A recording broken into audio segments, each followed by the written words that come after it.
আসসালামু আলাইকুম। এডু পরিবারের পক্ষ থেকে তোমাদের স্বাগত জানাচ্ছি। আমি জাহিদা খাতুন। তোমরা সবাই কি আমার কথা স্পষ্ট হুমায়রা বলছো, "hi ma'am, how are you? I am fine." তোমরা সবাই কেমন আছো? ওয়ালাইকুম আসসালাম। অনেকেই সালাম জানিয়েছো। আচ্ছা দেখো তো স্ক্রিনটা দেখতে পাচ্ছ কিনা তোমরা সবাই? আজকে হচ্ছে তোমাদের আমরা গত ক্লাসে বানান চ্যাপ্টারের কিছু টপিক বাদ ছিল, তাই না? বানান চ্যাপ্টারটা শুরু করেছিলাম। অনেক মানে মেক্সিমামই শেষ হয়েছিল। টেকনিক্যাল কিছু ইস্যুর জন্য আমরা ক্লাসটা ওইভাবে শেষ করতে পারিনি। আজকে পুরোপুরি শেষ করব। প্লাস হচ্ছে আজকে হচ্ছে কোয়েশ্চেন সলভ করব। ঠিক আছে? এজন্য এই টপিকটা রেখেছি। যেহেতু গতদিন একটু প্রবলেম হয়েছিল। বোর্ডে নিতে পরে আবার ল্যাপটপে নিতে হয়েছে, তাই না? তাহলে আমরা আমাদের ক্লাসটা শুরু করি। শুরু করার আগে আমরা গত ক্লাসে কি পড়েছিলাম তার একটু রিভিশন দিয়ে নিই। তারপর হচ্ছে আমরা কিছু কোয়েশ্চেন সলভ করব। দেন হচ্ছে আমরা কুইজ খেলব। ঠিক আছে? আমরা গত ক্লাসে পড়েছিলাম বানান নিয়ে। প্রশ্ন তো আসবে এমসিকিউ আকারেই। এখন দেখো ১৯ শতকের শুরুর দিকে প্রথম বাংলা সাহিত্যের আধুনিক যুগের সূত্রপাত ঘটে। এখান থেকে এই লাইন থেকে কি প্রশ্ন আসতে পারে যে আধুনিক বাংলা সাহিত্যের সূত্রপাত ঘটে কোন শতকে? ১৯ শতকের শুরুর দিকে। ১৯ শতক মানে কিন্তু ১৯০০ সালের পরে না। ঠিক আছে? ১৮০০ সালের পরে। ১৯ শতক। কারণ ১৮০০ ক্রস করলেই ১৯ এ পা দিলাম আমরা। ৩৬ সালে কলকাতা বিশ্ববিদ্যালয়ের উদ্যোগে বাংলা বানানের নিয়ম প্রবর্তিত হলেও সমতা প্রতিষ্ঠিত হয়নি। তার মানে বাংলা বানানের নিয়মটা ১ম প্রবর্তিত হয়েছিল কলকাতা বিশ্ববিদ্যালয়ের উদ্যোগে। ঠিক আছে? কিন্তু সেটা সমতা প্রতিষ্ঠা পায়নি। পরে আমাদের স্বাধীনতার পর ১৯৮৮ সালে জাতীয় শিক্ষাক্রম এবং পাঠ্যপুস্তক বোর্ড যেটাকে আমরা এনসিটিবি বলি, তাই না? National curriculum text book board যেটাকে বলা হয়। তোমাদের বইয়ের পেছনে বা সামনে লিখা থাকে না? এনসিটিবি। হ্যাঁ, এই এনসিটিবি বাংলা বানানের একটা খসড়া নিয়ম প্রস্তুত করে। কত সালে করে এনসিটিবি? ১৯৮৮ সালে। এরপর ১৯৯২ সালে বাংলা একাডেমি প্রমিত বাংলা বানানের নিয়ম প্রণয়ন করে। এটা নিয়স হবে না, এটা হবে নিয়ম। ঠিক আছে? এই বানানটা এখানে ভুল আছে। বানানের ক্লাসে বানান ভুল। এটা হবে নিয়ম। আচ্ছা। তাহলে তোমাদের যদি এখান থেকে প্রশ্ন আসে যে বাংলা একাডেমি কর্তৃক প্রমিত বাংলা বানানের নিয়ম প্রণয়ন করা হয় কত সালে? এটা হচ্ছে ১৯৯২ সালে। আর এনসিটিবি কর্তৃক খসড়া প্রস্তুত করা হয় ১৯৮৮ সালে। আর ১ম উদ্যোগ গ্রহণ করে কোন বিশ্ববিদ্যালয়? কলকাতা বিশ্ববিদ্যালয়। এটা হচ্ছে স্বাধীনতার আগে একদম ব্রিটিশ আমলে ১৯৩৬ সালে। ঠিক আছে? মানে এখান থেকে এই ৩-৪ ধরনের। আর বাংলার আধুনিক যুগের সূচনা হয় বাংলা সাহিত্যে কত? ১৯ শতকের শুরুর দিকে। এই ৪-৫ টা প্রশ্ন। এই দেখো এই ৩-৪ লাইন থেকে কত ধরনের প্রশ্ন আসছে। বিধান, সত্যবিধান, ন আর স এর ব্যবহার। পড়াবো সবই পড়াবো দেখো। ফাতিহা নূর কি বলছো? কলকাতা বিশ্ববিদ্যালয়ের নাম লেখা। ওটা তো অনেক আগের না? ব্রিটিশ আমলের যে এইজন্য। ব্রিটিশ আমলে বাংলা, ভারত সব একই দেশ ছিল। ঠিক আছে? ১৯৪৭ সালে পরে ভারত বিভক্ত হয়ে পাকিস্তান আর ভারত নামে ২ টা দেশ হয়। তারপর ১৯৭১ সালে পাকিস্তান বিভক্ত হয়ে বাংলাদেশ আর পাকিস্তান নামে ২ টা দেশ হয়। এইজন্য। তৎসম শব্দ কোনগুলো জানো? তৎসম শব্দ হচ্ছে যে শব্দগুলো সংস্কৃত ভাষা থেকে সরাসরি বাংলা ভাষায় এসেছে, সেই শব্দগুলোকে বলা হয় তৎসম শব্দ। ঠিক আছে? সাদাত পড়াবো। মূর্ধন্যর ব্যবহার পড়াবো। দেখো, কি বললাম? তৎসম শব্দ থেকে যে মানে সংস্কৃত শব্দ থেকে যে শব্দগুলো সরাসরি বাংলা ভাষায় এসেছে সেটাকে বলা হয় তৎসম শব্দ। এই তৎসম শব্দে কেবল রস্বই বা রস্যউ এবং তার এই কার চিহ্নগুলো ব্যবহৃত হবে। শোনো, যে সকল বানানে হ্রস্বই বা দীর্ঘই অথবা হ্রস্ব উ বা দীর্ঘ উ উভয় কারই সঠিক। মানে উভয় কার দিলেই আমাদের চলবে। বানানটা ভুল হবে না। সেই ক্ষেত্রে আমরা হ্রস্বই বা হ্রস্ব উ কার ব্যবহার করব। ঠিক আছে?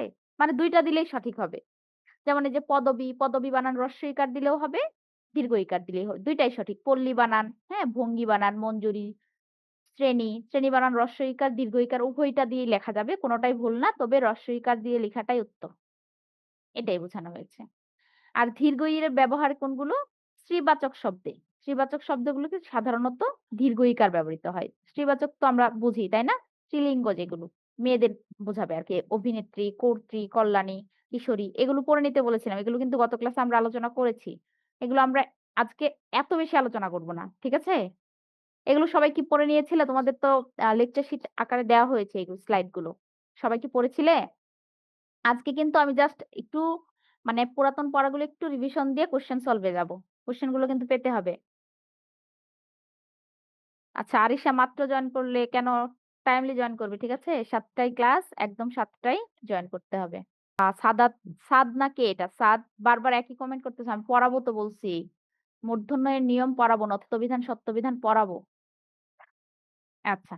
এখন দেখো, এর ব্যবহার। এর ব্যবহার কোনগুলো? ভাষা এবং জাতির নামের শেষে সবসময় ই-কার হবে। যেকোনো কোন শব্দটা দিয়ে যদি ভাষা বা জাতির নাম বোঝায় সেক্ষেত্রে সেই শব্দগুলোতে ই-কার ব্যবহার করতে হবে। যে আফগানি, আরবি এগুলো কিন্তু সবগুলো কি ভাষা বা জাতির নাম বুঝিয়েছে। জাপানি, হিন্দি, হ্যাঁ? হিন্দি একটা ভাষার নাম। বাঙালি জাতির নাম, ফরাসি জাতির নাম, ঠিক আছে? এইগুলো। এগুলোর ক্ষেত্রে ভাষা জাতির নামের ক্ষেত্রে সবসময় ই-কার হবে। মনে রাখতে হবে। তারপর আলি প্রত্যয়যুক্ত যত শব্দ আছে সেগুলোর ক্ষেত্রে ই-কার হবে। মানে লাস্টে উচ্চারণের ক্ষেত্রে আলি নামক একটা মানে উচ্চারণ আসবে। যেমন চৈতালি, লাস্টে আলি একটা উচ্চারণ আসে না? চৈতালি, পূবালি, আলি প্রত্যয়যুক্ত হয় না লাস্টে? মেয়েলি, ভ্রূপালি, হ্যাঁ? সোনালি এইগুলো। আচ্ছা, তারপর দেখো অঞ্জলিযুক্ত যত শব্দ আছে সবগুলো ই-কার দিয়ে লিখতে হবে। দেখো অঞ্জলি, গীতাঞ্জলি, অঞ্জলির মতো শব্দ আসছে না লাস্টে? শ্রদ্ধাঞ্জলি। এগুলো কিন্তু কি হবে? ই-কার দিয়ে হবে। আরেকটা আছে আবলিযুক্ত যত শব্দ আছে। কি যুক্ত? আবলিযুক্ত। তাহলে আলি, বলি, অঞ্জলি, আবলি এই সকল যত শব্দ আছে সবই হবে কি দিয়ে? ই-কার দিয়ে। এই যে কার্যাবলী, এখানে লিখেছে দীর্ঘ ই-কার দিয়ে। এটা হবে না, এটা ভুল। তাহলে এই যে এটা সঠিক কার্যাবলী। শর্তাবলী, হুম? ব্যাখ্যাবলী এগুলা ভুল। ঠিক আছে? এগুলো আলোচনা করেছি। তারপরেও আমরা যেহেতু কুইজ একটু পরে প্রশ্নগুলো সলভ করব, যাতে কারো ভুল না হয় এজন্য একটু রিভিশন দিয়ে নিচ্ছি। তারপর দেখো কোন শব্দের শেষে যদি ত, তা, নি, সভা, পরিষদ, জগৎ, বাচক, বিদ্যা এই শব্দগুলো থাকে, তাহলে ওই এই দেখো এই যে এই সকল শব্দ যদি লাস্টে যোগ হয়, কোন শব্দের শেষে যদি যোগ হয়, তাহলে মূল শব্দের সাথে যদি দীর্ঘ ইকারও থাকে, এই শব্দগুলো যোগ করার কারণে ওই দীর্ঘ ইকারটা ইকার হয়ে যাবে। ঠিক আছে? যেমন দেখো প্রতিদ্বন্দ্বিতা, ঠিক আছে? কিন্তু যখন তুমি লিখবে প্রতিদ্বন্দ্বী, ভালো করে খেয়াল করো। যখন তুমি লিখবে প্রতিদ্বন্দ্বী, হ্যাঁ? তখন কিন্তু এই প্রতিদ্বন্দ্বী বানানটা দীর্ঘ ইকার দিয়ে লিখতে হয়েছে। ভালো করে খেয়াল করেছ? আবার যখন তুমি এই প্রতিদ্বন্দ্বীর সাথে তা যুক্ত করবে, এই প্রতিদ্বন্দ্বী লিখার পর যখন লাস্টে একটা তা আসলো, হ্যাঁ? তখন কিন্তু এই প্রতিদ্বন্দ্বী বানানের এই ধয়ের উপরে দেখো, এই যে দীর্ঘ ইকারটা ছিল, এই তা যুক্ত হওয়ার কারণে এই দীর্ঘ ইকারটা কি হয়ে গেছে? ইকার হয়ে গেছে। বুঝতে পেরেছ? তার মানে মূল শব্দে দীর্ঘ ইকার থাকলেও কোন শব্দের শেষে যদি ত, তা, নি এই যে এই শব্দগুলো যোগ হয়। ত, তা, নি, হ্যাঁ? সভা, পরিষদ, জগৎ, বাচক, বিদ্যা এই শব্দগুলো যোগ হওয়ার কারণে মূল শব্দে দীর্ঘ ইকার থাকলেও ওইটা কি হয়ে যাবে? ইকার হয়ে যাবে। যেমন দেখো মন্ত্রী, মন্ত্রী বানান এমনিতেই দীর্ঘ ইকার দিয়ে। শুধু যখন মন্ত্রী লিখবে দীর্ঘ ইকার দিয়ে। কিন্তু এটার শেষে যদি এই যে সভা, এই সভাটা যোগ করে দাও তখন হয়ে যাবে মন্ত্রিসভা। তখন মন্ত্রী বানানটা হয়ে যাবে ইকার দিয়ে। বুঝতে পেরেছ? তারপরে এই যে পরিষদ, পরিষদ যোগে সভা, পরিষদ এই যে মন্ত্রী বানানের সাথে পরিষদ হওয়ার কারণে এটা কি হয়ে গেছে? ইকার হয়ে গেছে। এমনি কিন্তু মূল বানান হচ্ছে দীর্ঘ ইকার। ওকে? তারপর বিদ্যা, দেখো বিদ্যা বানান, বিদ্যা শব্দটা এই যে প্রাণী বানান এমনিতেই আমরা দীর্ঘ ইকার দিয়ে লিখি, প্রাণী। কিন্তু দেখো প্রাণীর সাথে যদি আমরা বিদ্যা, তত্ত্ব, জগৎ, সম্পদ এগুলো যোগ করি তখন এটা কি হয়ে যাবে? প্রাণী বানানের বানানটা দীর্ঘ ইকার থেকে ইকার হয়ে যাবে। সবাই ক্লিয়ার? এই নিয়মটা কি সবাই বুঝতে পেরেছে? শেষণজাত শব্দের শেষে দীর্ঘই থাকলে এবং তারপরে একই নিয়ম। আচ্ছা, আমরা একটু আগে পড়লাম যে ত, তা, নি, নি, হ্যাঁ? পরিষদ, বাচক এই সকল শব্দ যুক্ত হলে বানানটা কি হয়ে যাবে? দীর্ঘ ইকার থাকলে ইকার হয়ে যাবে। কিন্তু কিছু শব্দ আছে ব্যতিক্রম। কি ব্যতিক্রম? এই যে ৩ টা বানান। কি, কি? সতীত্ব, নারীত্ব, কুমারিত্ব। এই ৩ টা বানানের ক্ষেত্রে শুধুমাত্র এই দেখো ত যুক্ত হওয়ার পরেও এটা কি আছে? দীর্ঘ ইকারই আছে। কুমারিত্ব দীর্ঘ ইকারই আছে। সতীত্ব দীর্ঘ ইকার। এই ৩ টা বানান এক্সট্রা করে তোমাদের মনে রাখতে হবে। এবার দেখো, কোন শব্দের শেষে যদি জীবী থাকে, কি থাকে? জীবী থাকে। এই জীবী দ্বারা যদি কোন পেশাকে বোঝায়, সেক্ষেত্রে এই জীবী ২ টাই দীর্ঘ ইকার দিয়ে লিখতে হবে। যেমন চাকরিজীবী, পেশাজীবী, শ্রমজীবী সব জীবী বানান কি? জীবী ২ টাই দীর্ঘ ইকার। আইনজীবী, তাই না? ওয়াইফ বলি না আমরা ইংলিশে? ওইটা। কুইজ হবে হ্যাঁ। আব্দুর রহমান বলছে কুইজ হবে? কুইজ অবশ্যই হবে। তারপর দেখো সর্বনাম, সর্বনাম তো চিনো সবাই। সর্বনামকে ইংলিশে কি বলে বলো তো? প্রোনাউন বলে। হ্যাঁ, তারপর বিশেষণ বাংলায় এটাকে কি বলে? এটাকে বলে হচ্ছে অ্যাডজেক্টিভ। আর ক্রিয়া মানে হচ্ছে ভার্ব। ক্রিয়া বিশেষণ অ্যাডভার্ব। হ্যাঁ, এই যে শব্দগুলো তোমরা দেখতে পাচ্ছ, এই জাতীয় শব্দে কি এবং কি এর ব্যবহার বলছিলাম না? ২ টা কি এর ব্যবহার গত ক্লাসে বলেছিলাম? হ্যাঁ, যখন আমরা কি দ্বারা প্রশ্ন করব তখন ওই প্রশ্নের উত্তর যদি হ্যাঁ বা না দিয়ে দেওয়া যায়, তখন ওই কিটা লিখতে হবে হ্রস্ব ইকার দিয়ে। ঠিক আছে? আর যদি যে কি দ্বারা প্রশ্ন করলে উত্তরটা হ্যাঁ বা না দিয়ে আমাদের একটু বর্ণনামূলক উত্তর হবে, তখন সেটা হবে দীর্ঘ ইকার দিয়ে। তাহলে হ্রস্ব ইকারের ক্ষেত্রে কি এর প্রশ্নের উত্তর হবে কি হ্যাঁ অথবা না। বললাম, "তুমি কি ভালো স্টুডেন্ট?" তুমি বলবে যে, "হ্যাঁ।" তখন ওই কিটা হবে হ্রস্ব ইকার দিয়ে। ঠিক আছে? আবার আমি প্রশ্ন করলাম, "তুমি কি বই পড়ো?" তখন তুমি বলবে যে, "আমি হচ্ছে বাংলা 2nd পেপার বই পড়ছি।" তখন এটা তো কি হ্যাঁ বা না দিয়ে দিতে পারলে না। তখন ওই কিটা হবে দীর্ঘ ইকার দিয়ে। তখন এই কি এর দীর্ঘ ইকার যুক্ত যে কিটা ওইটাকে বলা হয় সর্বনামবাচক। ঠিক আছে? আর হ্রস্ব ইকার যুক্ত যেটা ওইটা হচ্ছে বিশেষণবাচক শব্দ। মনে থাকবে? ওকে। আচ্ছা, এবার আসো হ্রস্ব ই এর ব্যবহার। যেসব প্রশ্নবাচক এটা তো বলেইছি হ্যাঁ বা না দিয়ে দেয়া যাবে সেটা হবে হ্রস্ব ইকার। আর যেটা হচ্ছে বর্ণনামূলক সেটা দীর্ঘ ইকার। ঠিক আছে? আচ্ছা। এখন দেখো বেশি আর বেশি ২ টা উচ্চারণ একই। একটা হ্রস্ব ইকার দিয়ে বেশি লেখা, আরেকটা বানানে দীর্ঘ ইকার দিয়ে বেশি লেখা। এই যে যেটা হ্রস্ব ইকার দিয়ে বেশি লিখেছে, এই বেশির শব্দের অর্থ হচ্ছে বহু, অনেক, প্রচুর, মাছ যেটা, হ্যাঁ? আর বেশি দীর্ঘ ইকার দিয়ে লিখছে না? এটা মানে হচ্ছে বেশ ধরা। মানে ছদ্মবেশ ধরা আমরা বলি না? ছদ্মবেশী, প্রতিবেশী, ওই বেশির ক্ষেত্রে দীর্ঘ ইকার দিয়ে বেশিগুলো লিখতে হবে। ঠিক আছে? ওকে। ১ মিনিট তোমাদের কমেন্ট গুলো পড়ে নিচ্ছি আমি। ফাতিহা বলছো জি, okay. Adjective, pronoun, adverb. Thank you. এটা কে বলছো? মাই কার নাম? আচ্ছা, আচ্ছা তোমরা তো অনেক ট্যালেন্ট। পত্নী মানে আফিয়া, মুবাশশিরা। পত্নী মানে হচ্ছে স্ত্রী, ওয়াইফ। ঠিক আছে? এটা স্ত্রীবাচক শব্দ।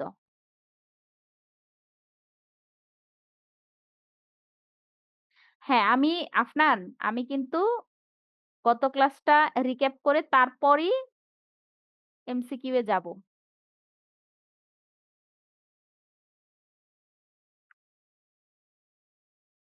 আরাফুল ইসলাম, আচ্ছা। আরাফুল ইসলাম নতুন ভর্তি হয়েছ? আচ্ছা, ওয়েলকাম টু এডু পরিবার। ক্লাস করো মনোযোগ দিয়ে। গত ক্লাস হয়েছে এটার উপর। আমি আবার নতুন করে বোঝাচ্ছি, সমস্যা নেই। ও আচ্ছা, মাই তোমার নাম আরোয়া। আচ্ছা, আচ্ছা। রিনেম করে নাও। বোঝা যাচ্ছে না তো তুমি যে আরোয়া। ঠিক আছে। বুঝতে পারছো তো সবাই, তাই না? বানানের নিয়মগুলো? না বুঝলে অবশ্যই প্রশ্ন করবে সবাই। কার কোন জায়গায় প্রবলেম প্রশ্ন করো, সমস্যা নেই। আচ্ছা, এখন দেখো দীর্ঘ ই এর ব্যবহারগুলো আমরা পড়ব। এই যে দীর্ঘ ই, ইয়, অনিয় কোন শব্দের শেষে যদি ইয়, অনিয় এরকম উচ্চারণ আসে, সেই সকল বানানের ক্ষেত্রে আমরা দীর্ঘ ইকার ব্যবহার করব। যেমন দেখো জাতীয়, ইয় একটা মানে উচ্চারণ আসছে না লাস্টে, ইয় জাতীয় হ্যাঁ, এইজন্য এই যে জাতি যখন লিখব তখন হ্রস্ব ইকার। কিন্তু ইয় যুক্ত যখন আসবে জাতীয়, ইয় আসলে এটা কি হয়ে যাবে? দীর্ঘ ইকার হয়ে যাবে। এই যে দেশি এমনিতেই হ্রস্ব ইকার। কিন্তু দেশির সাথে ইয় প্রত্যয় যুক্ত হলে দেশীয় এই যে ইয় একটা শব্দ আসছে না? এজন্য এটা হয়ে গেল দীর্ঘ ইকার। পানীয়, পানি থেকে পানীয়, জল থেকে জলীয়, স্থান থেকে স্থানীয়। ঠিক আছে? ইয় যুক্ত হলেই মানে উচ্চারণের ক্ষেত্রে ইয়টা আসলেই ওই ইয় বানানটা হবে দীর্ঘ ই তারপর অন্তস্থ অ। দীর্ঘ ই অথবা দীর্ঘ ইকার। ঠিক আছে? স্মরণীয়, স্মরণ থেকে স্মরণীয়, বরণ থেকে বরণীয়। ঠিক আছে? এভাবে। গোপন থেকে গোপনীয়, লক্ষণীয়, করণীয়। লাস্টে দেখো সবগুলার ক্ষেত্রে কি আছে? ইয়, ইয় এই যে নিয়, ইয়। ঠিক আছে? আচ্ছা। আবার লাস্টে যদি আরি প্রত্যয় মানে আরি যুক্ত কোনো শব্দ আসে, ইয়, আরি এগুলোর ক্ষেত্রে দীর্ঘ ইকার ব্যবহার হবে। এই যে সহকারী, আর কারি, আরি একটা আসছে না? তারপরে আবেদনকারী, হ্যাঁ? ছিনতাইকারী, পথচারী, আরি, চারি, আরি একটা শব্দ আসছে না? মানে এরকম টিউন আসে না আরির মতো উচ্চারণ? এজন্য এগুলো হচ্ছে দীর্ঘ ইকার যুক্ত হবে। আরি এবং ইয়, অনিয় বা ইয় এরকম যুক্ত যদি কোনো শব্দ আসে সেক্ষেত্রে বানানগুলো দীর্ঘ ইকার দিয়ে হবে। আচ্ছা, ২ টা ব্যতিক্রম আছে। একটা হচ্ছে সরকারি আরেকটা হচ্ছে দরকারি। এই ২ টা শব্দ আলাদা করে মনে রাখবে। এই ২ টা দেখো আরি প্রত্যয়যুক্ত থাকলেও কি আসে নাই? দীর্ঘ ইকার আসে নাই। সরকারি এবং দরকারি। কারণ কি জানো? কারণ হচ্ছে এই সরকারি আর দরকারি এই ২ টা কিন্তু কোন ব্যক্তিকে বোঝায় নাই। এইজন্য। তোমাদের মনে রাখতে হবে যে আরি প্রত্যয়যুক্ত মানে লাস্টে আরি এরকম টিউন আসছে, এরকম সাউন্ড আসছে, এরকম কোন শব্দ দ্বারা যদি ব্যক্তিকে বোঝায়, সেক্ষেত্রে দীর্ঘ ইকার হবে। যেমন সহকারী, সহকারী একজন ব্যক্তি হবে, আবেদনকারী অবশ্যই একজন ব্যক্তি হবে, ছিনতাইকারী ব্যক্তি, পথচারী, কর্মচারী সবাই একজন ব্যক্তি। কিন্তু সরকারি, দরকারি এগুলো কি কোন ব্যক্তিকে বোঝাচ্ছে? না। এইজন্য এই ২ টা বানানের ক্ষেত্রে দীর্ঘ ইকার হয়নি, হ্রস্ব ইকার হয়েছে। ক্লিয়ার? ওকে। তারপর দীর্ঘ ই এর ব্যবহার আমরা এগুলো পড়লাম। এর ব্যবহার পড়ি আমরা। দেখো এর ব্যবহার হচ্ছে গণনাবাচক বা পরিমাণবাচক যে শব্দগুলো আছে সেগুলো উ দিয়ে শুরু হবে। ক্রমবাচক সংখ্যা থাকলে দীর্ঘ ঊকার দিয়ে শুরু হবে। গণনাবাচক তো আমরা বুঝি ১, ২, ৩, ৪ যে বানানগুলো আছে এগুলো। আর ক্রমবাচক যে ১ম, ২য়, তৃতীয় যে বানানগুলো আছে ওইগুলো। ক্রমবাচক শব্দের ক্ষেত্রে দীর্ঘ ঊকার দিয়ে লিখব। আর এমনি যে আমরা গণনাবাচক লিখি ১, ২, ৩, ৪ বানান ওইগুলো লিখব উ দিয়ে। এই দেখো ১৯ বানান উ দিয়ে। কিন্তু ঊনবিংশ বানান দীর্ঘ ঊকার দিয়ে। কারণ ঊনবিংশটা হচ্ছে ক্রমবাচক। আর ১৯ হচ্ছে এমনি নরমাল যে পরিমাণবাচক বা গণনাবাচক সেইজন্য। ঠিক আছে?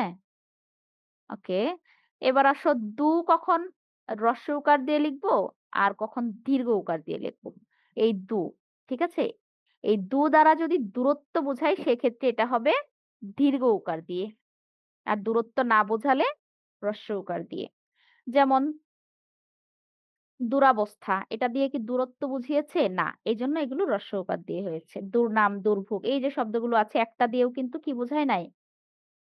দূরত্ব বোঝায় নাই। এইজন্য এগুলো হচ্ছে রস্যকার যে দুর্যোগ, দুর্নীতি, আবার এখানে দেখো দূর, দূরবর্তী, দূর-দূরান্ত, হ্যাঁ? অদূর এগুলো কিন্তু সবই দূরত্ব বুঝিয়েছে। যে দূরবীক্ষণ যন্ত্র, এগুলো দূরের জিনিস দেখার যন্ত্র, দূরত্বকে বুঝিয়েছে। এইজন্য এখানে হয়েছে দীর্ঘ উকার। ওকে? আচ্ছা। এবার আসো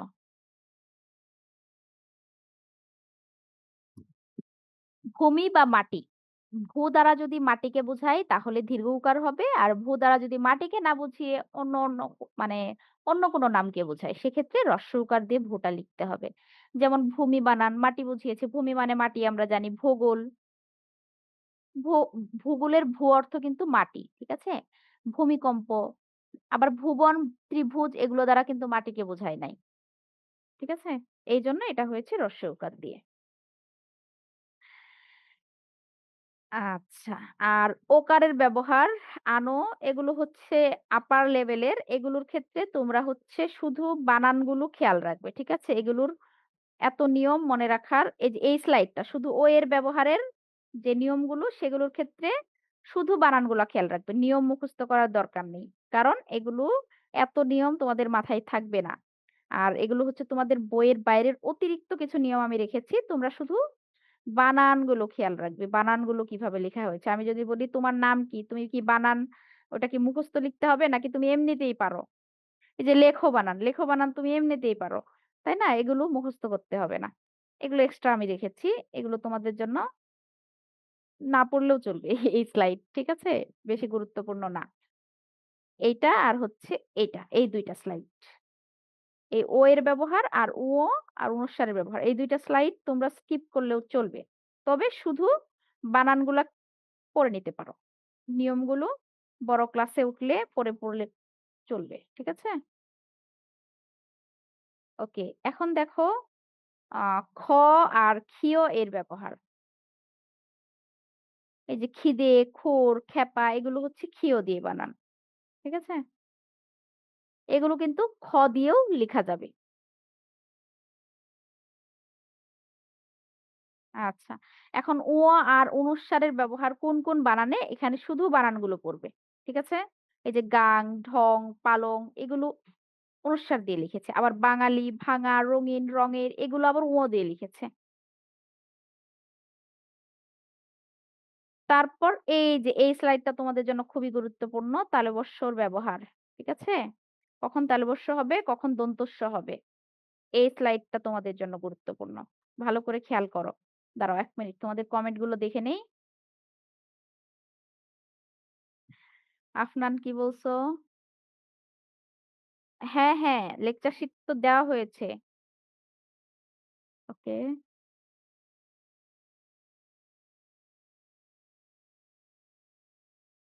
বুঝেছ। আজকের টপিকটা খুবই সহজ, তাই না? গত ক্লাসে বলেছ কঠিন লাগছে, কিন্তু আজকে সহজ কারণ আজকে আবার রিপিট করছি এর জন্য সহজ লাগছে। ওকে, কুইজ দিব। কুইজ হচ্ছে ক্লাস টাইম ১০ মিনিট যখন বাকি থাকবে তখন কুইজ দিব। কুইজের আগে আমরা আগেই আজকে ক্লাসেই অনেকগুলো প্রশ্ন সলভ করব। হোমওয়ার্ক দেওয়া ছিল এই স্লাইড গুলাই। এই স্লাইডের পড়াগুলাই তো তোমাদের দেওয়া ছিল গত ক্লাসে। হ্যাঁ, প্র্যাকটিস মেক্সিম এন্ড পারফেক্ট। কে লিখেছো এটা? Afnan, thank you. হ্যাঁ, এইজন্য বেশি প্র্যাকটিস করতে হবে। সহজ। আচ্ছা, ঠিক আছে। এখন দেখো তালিবস্যর ব্যবহার আর দন্তস্বর ব্যবহার। কখন আমরা তালিবস্য ব্যবহার করব, কখন দন্তস্ব ব্যবহার করব। ইংরেজি ভাষার ইংরেজি যে শব্দগুলো আমরা যে স্কুল, কলেজ, হ্যাঁ? চেয়ার, টেবিল এগুলো যে বলি এগুলো কিন্তু সবই ইংরেজি ভাষার শব্দ, তাই না? স্কুলের বাংলা অর্থ হচ্ছে বিদ্যালয়। হুম, চেয়ারের বাংলা কি জানো? আমরা যে চেয়ার বলি, চেয়ারের বাংলা হচ্ছে কেদারা। আচ্ছা, আরোয়া বলছে কেদারা। Thank you. আচ্ছা। এই যে শোনো, বিদেশি ভাষা থেকে আগত যে শব্দগুলো এস ধ্বনির জন্য আমরা শুধুমাত্র এস, হ্যাঁ? এই এস ধ্বনির জন্য এস দিয়ে যে বানানগুলো সেগুলোর ক্ষেত্রে আমরা দন্তস্ব লিখব বাংলা উচ্চারণের সময়। ঠিক আছে? আর এস, এইচ দিয়ে যে বানানগুলো এস, এইচ, এস এর পরে কি এইচ থাকবে, তারপর হচ্ছে কি এস আই ও এন, হুম? এই শব্দগুলোর উচ্চারণ লিখার সময় আমরা লিখব তালবস্য দিয়ে। মনে থাকবে? এগুলোর ক্ষেত্রে আমরা লিখব হচ্ছে কি দিয়ে? তালবস্য দিয়ে। শুধু এস থাকলে দন্তস্ব। মনে থাকবে? টিআইওএন এটার উচ্চারণও কিন্তু কি হবে? তালবস্য হবে। এই যে পাসপোর্ট, পাসপোর্ট বানান তুমি যখন লিখো তখন কি এস দিয়ে লিখো না? এস এইচ নাই কিন্তু। এই যে ক্যাশ বানান যখন লিখবে আবার ক্যাশ ধরো আমি লিখলাম হচ্ছে ক্যাশ। See ১ minute. মাউস দিয়ে আসলে ওইভাবে লিখা যায় না বুঝছো? এইজন্য। ধরো লিখলাম হচ্ছে সি, ক্যাশ বানান কিরকম? CAS এইচ লিখা হচ্ছে না। ক্যাশ বানানের শেষে কিন্তু SH আছে। তাহলে এটার এজন্য দেখো উচ্চারণের বানানটা তালব্য দিয়ে হয়েছে। টেলিভিশন, টেলিভিশন যখন লিখি লাস্টে কি আসে? TION আসে না? সেক্ষেত্রে কিন্তু কি হয়েছে? তালব্য হয়েছে। ঠিক আছে? আবার যখন আমরা বাস লিখি বাস, BUS বাস, হ্যাঁ? তখন কিন্তু শুধু এস থাকার কারণে আমাদের বাস বানান যখন বাংলায় লিখি তখন দন্ত স দিয়ে লিখি। ঠিক আছে? এই হচ্ছে কথা। তোমার এস থাকলে বানানে ইংলিশ বানানে যদি এস দিয়ে বাক্যটা শেষ হয়, শব্দটা শেষ হয়, সেক্ষেত্রে আমরা বাংলা বানান লিখার সময় দন্ত স ব্যবহার করব। আর SH, TION, SION, double SION এগুলো থাকলে আমরা লিখব হচ্ছে তালবর্ষ দিয়ে। ঠিক আছে? এই। এখন এই যে কে যেন বলছিলা? নয়ের ব্যবহার আর নয়ের ব্যবহার। নত্যবিধান, সত্যবিধান। কখন দন্তন্য ব্যবহার করব আর কখন মূর্ধন্য ব্যবহার করব। আচ্ছা, দেখো যুক্ত ব্যঞ্জনে তৎসম শব্দে, তৎসম শব্দ মানে হচ্ছে যে শব্দগুলো সংস্কৃত ভাষা থেকে সরাসরি আমাদের বাংলা ভাষায় এসেছে। ওই শব্দগুলোর ক্ষেত্রে ট বর্গীয় বর্ণের পূর্বে, ট বর্গীয় বর্ণ কি জানো? ট থেকে শুরু করে পরের ৫ টা শব্দ। ট, ঠ, ড, ঢ, হুম? ৪ টা। ট, ঠ, ড, ঢ এই যে বর্ণগুলো আছে এদের সাথে যদি যুক্ত বর্ণ আকারে কোনো ন আসে সেই নটা হবে মূর্ধন্য। ঠিক আছে?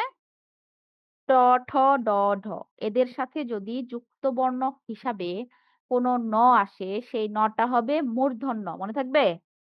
যেমন এই দেখো কন্টক ট এর সাথে সংযুক্ত অবস্থায় আছে ন, এটা মূর্ধন্য। ঘন্টা, নির্ঘণ্ট অনেকগুলা শব্দ দিয়েছি। শব্দগুলো বারবার করে পড়ে নিবে। তারপরে হচ্ছে রিকারের পর রিকার, রফলা, হ্যাঁ? রেফ, ক্ষিয় এগুলোর পরেও মূর্ধন্য ব্যবহৃত। এগুলো কিন্তু পরে। আবার এই যে ট, ঠ, ড, ঢ এগুলোর পূর্বে, পূর্বে মানে হচ্ছে আগে। হ্যাঁ? এগুলোর আগে বসবে মূর্ধন্য আর এই যে শব্দগুলো রি, র, রেফ এগুলোর পরে বসবে মূর্ধন্য। দেখো রি এর পর মূর্ধন্য। ঋণ, তৃণ, আরণ্য, ত্রাণ, বর্ণ, বিসন, আ বিদূষণ, বিশেষণ, ক্ষণ, ক্ষণিক আছে না? আচ্ছা। হ্যাঁ, এমসিকিউ ১০ টি থাকবে। আব্দুর রহমান বলছে এমসিকিউ কয়টা থাকবে? টেবিলের বাংলা ৪ পায়া। ৪ পায়া আসলে ওইভাবে তো আমরা ছোট থেকে মানে চেয়ার, টেবিল এগুলো বলেই বড় হয়েছি না? এগুলোর এক্সাক্ট বাংলা আসলে আমরা এখন আর ব্যবহার করি না। হ্যাঁ, কেদারা বলতে কে দাঁড়ায় না, কেদারা বলতে যে চেয়ারকে বলা হতো আগে। আমরা আর এখন এগুলো বলি না। এখন ওই চেয়ারই বাংলা হয়ে গেছে। ইংলিশ শব্দই বাংলা হিসেবে আমরা এখন ব্যবহার করছি। আচ্ছা। তারপর দেখো রিকারের পরে যদি হচ্ছে খেয়াল করো এই যে ৩ নাম্বার নিয়মটা দেখো। একই শব্দের মধ্যে রিকার, রফলা এগুলোর পরে স্বরবর্ণ ক বর্গ। ক বর্গ মানে হচ্ছে ক এর পরে ৪ টা বর্ণ। ক, খ, গ, ঘ, হ্যাঁ? প বর্গ। প বর্গ মানে হচ্ছে প এর পরের ৪ টা বর্ণ। প সহ প, ফ, ব, ভ। তারপর হচ্ছে অন্তস্থ জ, অন্তস্থ অ, হ, অনুস্বার এই বর্ণগুলোর একেকটি একাধিক বর্ণ থাকলে এগুলো থাকলে বা এর চেয়ে বেশি শব্দ বর্ণ থাকলেও আমরা এদের পরবর্তী মূর্ধন্য লিখব। কোন ন আসলে সেটা দন্ত ন না লিখে মূর্ধন্য লিখব। যেমন কৃপণ এই যে প এর পরে আছে। ঠিক আছে? প এর পরে। অন্তস্থ অ এই যে দেখো অন্তস্থ জ, অন্তস্থ অ, হ এগুলোর পরে যদি কোন ন আসে সেক্ষেত্রে রেফ, হ্যাঁ? এগুলোর পরে ন আসলে সেই নটা হবে মূর্ধন্য। ঠিক আছে? তারপর বিসর্গর ব্যবহার। বিসর্গর ব্যবহার হচ্ছে এগুলোর নিয়ম পড়তে হবে না তোমাদের জন্য। তোমরা এখন ছোট তো। এগুলো শুধু জাস্ট শব্দগুলো মনে রাখবে। ঠিক আছে? আচ্ছা। এই দেখো ক্রমশ, দ্বিতীয়, প্রথমত এগুলোর শেষে বিসর্গ যদি দেওয়া থাকে তাহলে বানানগুলো ভুল। এগুলোর শব্দের শেষে বিসর্গ হবে না। আবার দেখো দুঃখ, দুঃসহ, নিঃশব্দ, পুনরায় পুনঃ মানে হচ্ছে পুনরায়, পুনরায় বারবার।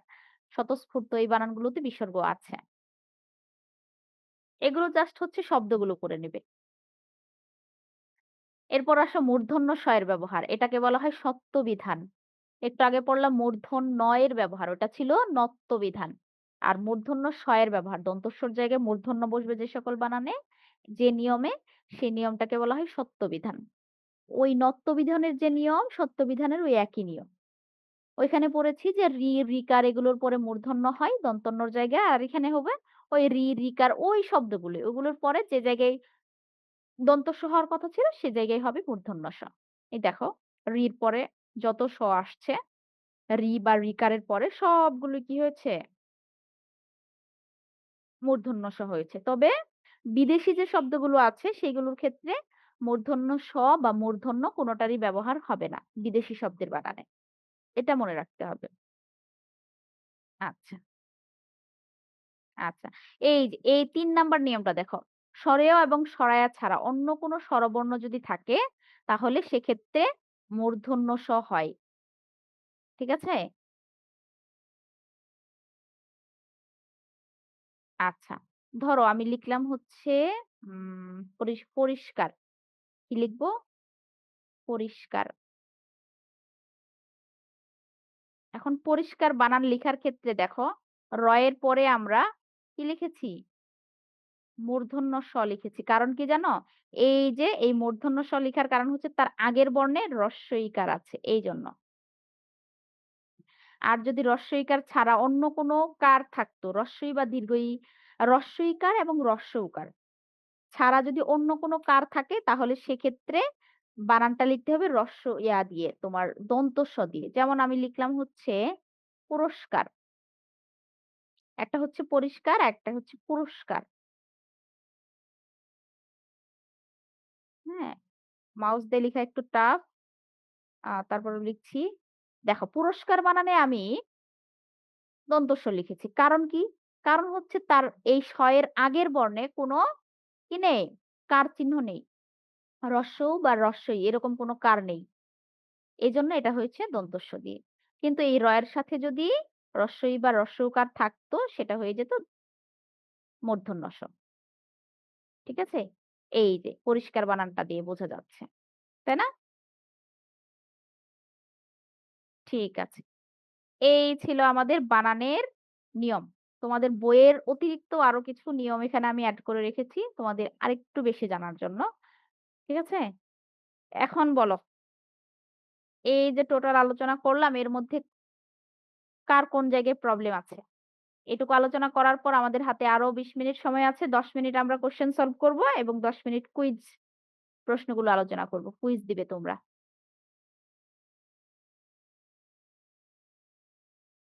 All clear Afnan, thank you.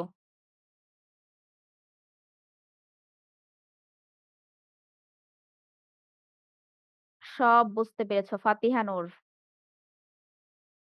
তারপর আব্দুর রহমান কুইজ লিংক। হ্যাঁ, কুইজ লিংক দিব। তার আগে কিছু প্রশ্ন সলভ করে নেই।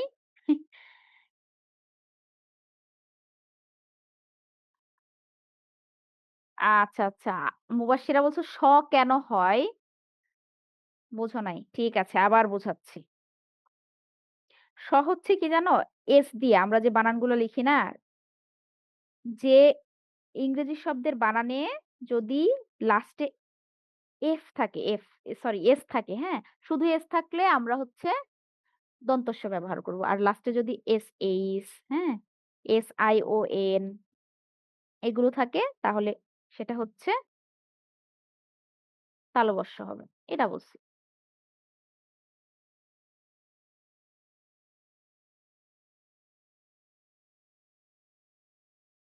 আচ্ছা, আর কে কি প্রশ্ন করেছো? আ সাইদা বারী কি বলছো? রেফ্রিজারেটরের বাংলা অর্থ কি? রেফ্রিজারেটর মানে কি? যেটাকে আমরা ফ্রিজ বলি, তাই না? মানে ঠান্ডা করার যন্ত্র, হিম যন্ত্র। ওটা তো বাংলা বলি না আমরা। ওইটাও হচ্ছে যে চেয়ারের মতো, হ্যাঁ? হিম মানে ঠান্ডা। হিমযন্ত্র বা ঠান্ডা ঘর এরকম বোঝায়। রেফ্রিজারেটর, ফ্রিজ বলি আমরা যেটাকে। ঠিক আছে? কি প্রশ্ন করো তোমরা? আচ্ছা। ও আচ্ছা মুবাশশিরা লাস্টে যে নত্যবিধান, সত্যবিধান যেটা বললাম, মূর্ধন্য ষ এর ব্যবহার। আচ্ছা, আচ্ছা বুঝাচ্ছি।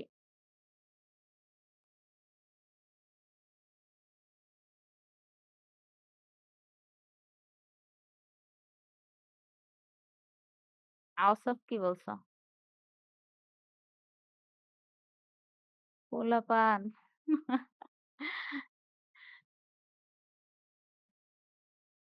ঠিক আছে, অল ক্লিয়ার। আচ্ছা, দাঁড়াও অওসাফ তোমার প্রশ্নের উত্তর দিচ্ছি। আগে মুবাশশিরাকে বুঝিয়ে নেই। মুবাশশিরা কি বলছো? স, তাই না? নত্যবিধান, সত্যবিধানে মূর্ধন্য ষ-র জায়গায় কখন আমরা দন্তস্ব ব্যবহার করব? শোনো, যে সকল তৎসম শব্দের বানানে এই যে রি বা রিকার এগুলো থাকবে। রি, রিকারের পরে যে শব্দগুলো আসবে সেই শব্দগুলোর ক্ষেত্রে আমরা দন্তস্ব না বসিয়ে মূর্ধন্য ষ বসাবো। ঠিক আছে? রি, রিকার, তারপর হচ্ছে রেফ, ঠিক আছে?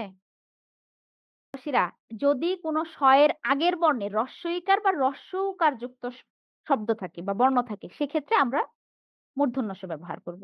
আর হ্রস্ব ই বা হ্রস্ব উকার ছাড়া অন্য কোনো কার থাকলে বা কোন কার না থাকলে সেক্ষেত্রে আমরা দন্ত স ব্যবহার করব। এই যে ২ টা শব্দ আমরা লিখেছি। পরিষ্কারের ক্ষেত্রে দেখো র এর সাথে কি ছিল? হ্রস্ব ইকার। আমরা বলছি কি হ্রস্ব ইকার বা হ্রস্ব উকার। এই ২ টা কার থাকলে পরের স-টা হবে মূর্ধন্য ষ। আর কোন কার না থাকলে বা অন্য এই ২ টা ছাড়া অন্য কোন কার থাকলে সেটা হবে দন্ত স। দেখো পুরস্কার বানানে এই স এর আগের যে বর্ণটা ছিল র, এখানে কিন্তু কোনো কার নেই। এজন্য এটা দন্ত স হয়েছে।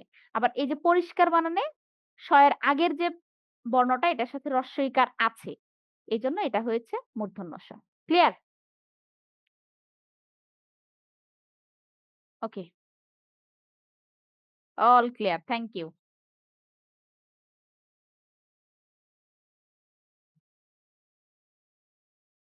হ্যাঁ, হিমায়ক যন্ত্র। আবিদ ঠিক বলেছ। এটা হচ্ছে রেফ্রিজারেটরের বাংলা। বুঝেছো। Thank you. মুবাশশিরা বুঝেছো। তারপর কে যেন বললে? ইন্টারনেটের বাংলা অর্থ, তাই না?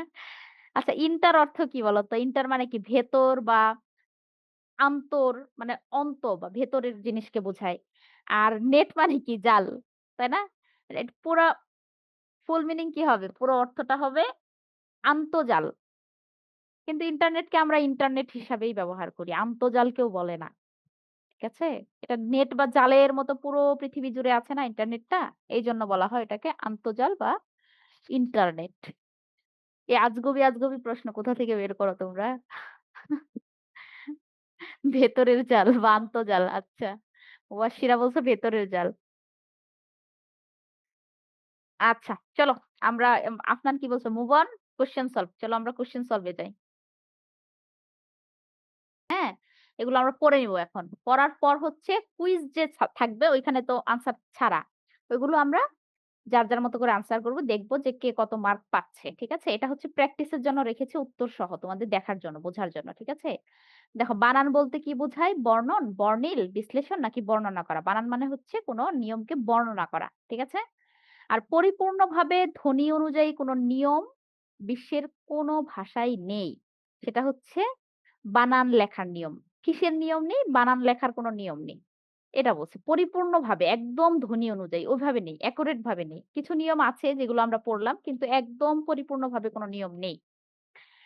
তারপরে দেখো বানানে বিশৃঙ্খলার ক্ষেত্রে ব্যক্তিকে দায়ী করা হয় কেন? বিভিন্ন বানানে বিশৃঙ্খলা যে দেখা যায় এটা কেন? এই যে বাংলা একাডেমি একটা নিয়ম দিচ্ছে, কলকাতা বিশ্ববিদ্যালয় একটা নিয়ম দিচ্ছে, এনসিটিবি একটা নিয়ম দিচ্ছে। বিভিন্ন সময় বিভিন্ন প্রতিষ্ঠান এসে বিভিন্ন বানানের নিয়ম দিচ্ছে। এই যে বিশৃঙ্খলা এজন্য ব্যক্তিকে দায়ী করা হয়, তাই না?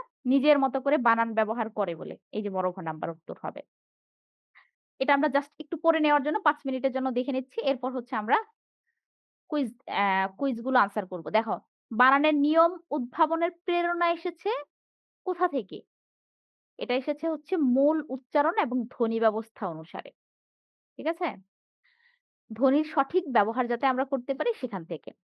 বাংলা ভাষায় কোন উৎস থেকে বেশি শব্দ এসেছে? মানে কোন দেশের ভাষা থেকে বাংলা ভাষায় শব্দগুলো এসেছে? এটা হচ্ছে সংস্কৃত ভাষা, আরবি ফার্সি ভাষা এবং ইংরেজি ভাষা। দেখো ফার্সি আর ফরাসি এই ২ টা ভাষার মধ্যে কিন্তু পার্থক্য আছে। ফার্সি হচ্ছে ইরান দেশের ভাষা যেটা, ওটা হচ্ছে ফার্সি ভাষা। আর ফরাসি হচ্ছে ফ্রান্সের ভাষা। ফ্রান্সের ভাষাকে বলা হয় ফরাসি ভাষা। আর ইরানের ভাষাকে বলা হয় ফার্সি ভাষা। মনে থাকবে? আচ্ছা ৬ নাম্বারটা কি বলছে দেখো, এখন কোন বানান রীতি সর্বত্র মানা হচ্ছে? মানে কার বানান রীতিটা আমরা এখন মানছি? কলকাতা বিশ্ববিদ্যালয়েরটা মানছি, ঢাকা বিশ্ববিদ্যালয়, বাংলা একাডেমি নাকি বাংলাদেশ টেক্সট বুক বোর্ড যেটা এনসিটিবি কোনটা মানছি এখন বর্তমানে? বাংলা একাডেমিরটা মানছি। ঠিক আছে? আর কলকাতা বিশ্ববিদ্যালয় কর্তৃক বানানের উপর যে প্রকাশিত গ্রন্থ, এটার নাম ছিল বাঙ্গালা শব্দের বানানের নিয়ম। এই যে বানানটা দেখে নাও ভালো করে। দেখো বাঙ্গালা শব্দের বানানের নিয়ম, এই যে বইটা কলকাতা বিশ্ববিদ্যালয় কর্তৃক প্রকাশিত হয়েছিল, এটা কত সালে হয়েছিল জানো? ১৯৩৬ সালে। বাংলাদেশে যে প্রতিষ্ঠানগুলো বানান রীতি তৈরি করছে বর্তমানে, এটা হচ্ছে বাংলা একাডেমি, এনসিটিবি এই ২ টা তো আছে, ঢাকা বিশ্ববিদ্যালয়। এই ৩ টা প্রতিষ্ঠান। এর মধ্যে আমরা কাদেরটা মানি? কারটা মানি? কোন প্রতিষ্ঠানেরটা মেনে চলি? বাংলা একাডেমিরটা। আর বিদেশি শব্দের বানানে সবসময় কি হবে? হ্রস্ব ইকার হবে বা হ্রস্ব উকার হবে। আর জাতিবাচক শব্দে আমরা একটু আগে পড়লাম জাতি বা দেশ এরকম যদি শব্দ থাকে সেক্ষেত্রে আমরা হ্রস্ব ইকার ব্যবহার করব সবসময়। আর বানান কোনটা সঠিক দেখো ডুলি, চরণ এগুলো সঠিক। বাংলা বানানের যে শব্দগুলো আছে সবসময় কোন কার ব্যবহার হবে? বাংলা বানানের শব্দ হ্রস্ব ইকার।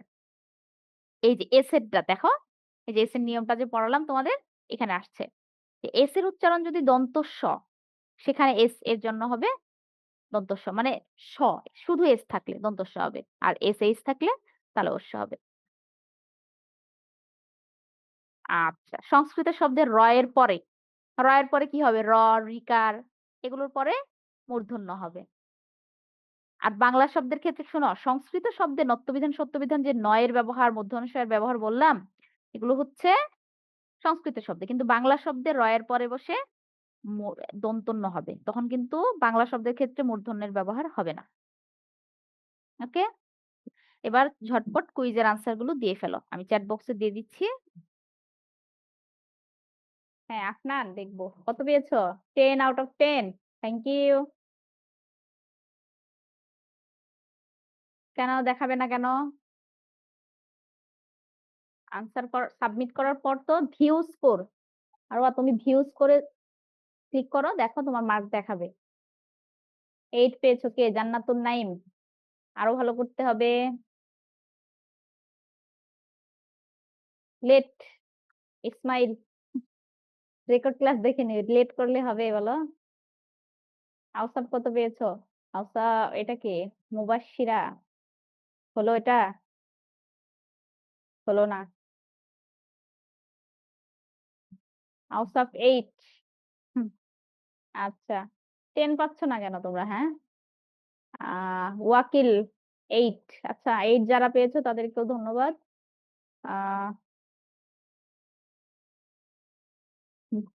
ম্যাক্সিমামই দেখি 8। কারণ কি? কোন 2টা ভুল করেছো তোমরা দেখি? 9 পেয়েছো কে? Samiha, thank you. 8 পেয়েছো ক্লাসরুম।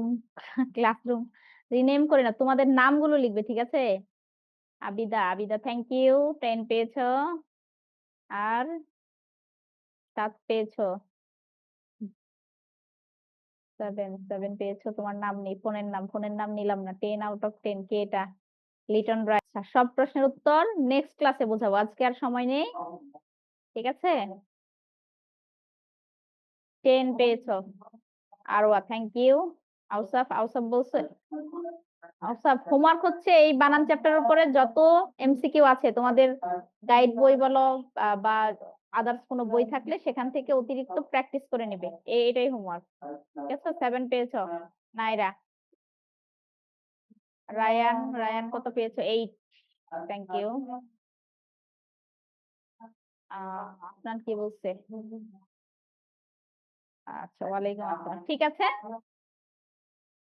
তোমাদের কুইজ গুলো দেখলাম। মেক্সিমামে 8 পেয়েছো। 10 পেয়েছো মাত্র ২-৪ জন। আচ্ছা, কারো কোনো প্রশ্ন না থাকলে আমরা আমাদের ক্লাসটা শেষ করি। সবাই ভালো থেকো, সুস্থ থেকো। আসসালামু আলাইকুম সবাইকে।